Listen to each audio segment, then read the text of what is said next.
You may have done it hundreds of times before, but each time you sit down, it's a new piece of clay. Just like it's a blank piece of paper for somebody who's doing a drawing. My name is Adrian Swan. I am a retired museum curator and sometime potter. I used to do it full-time pretty much for a living, and since I retired I've been able to get back in the studio. I had a job that was essentially unrelated, but I've been able to get back in the studio, and it's just a source of creative satisfaction to me to be able to work in the studio.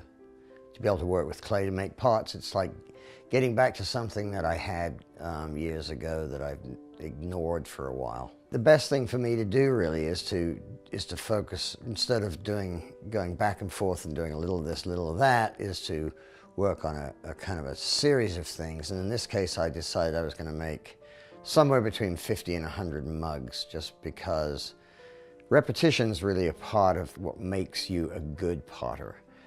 When you make 3 of something, it's quite different from when you make 50 or 100 of them.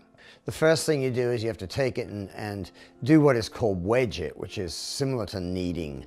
The closest thing you can use as an analogy is kneading, like kneading bread dough. But what this does is it gets the air out of the clay and compresses it and makes it uniform in consistency. So after I've done that, I then take that lump of clay and cut it up and weigh it out into small uniform sized lumps. So in this case, I'm just using a 3/4 pound ball of clay. So I make those, and I usually will do between 20 and 30 or so of those at a time.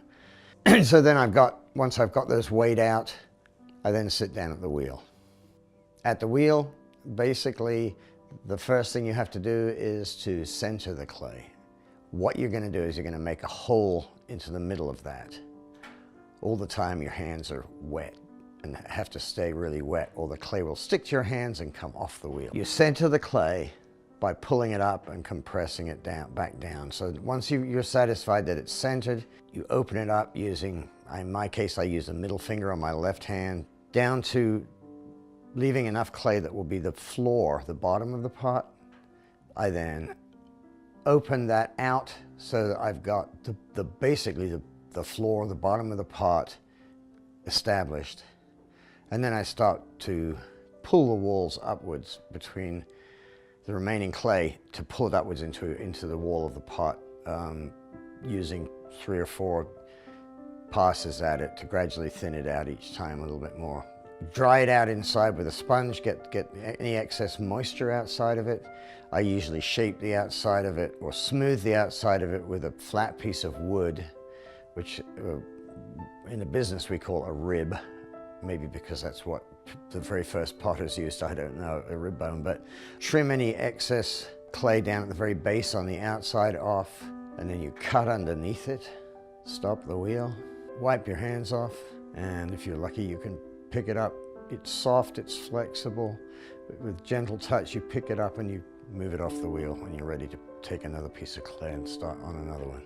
For me, it's really just, it's a venture back into an area that I used to be in on a daily basis, but I'm now coming back to with very different reasons, and without the need to make a living doing it, I'm able to kind of enjoy it in a totally different way. So it's a personal indulgence for me to make pots right now.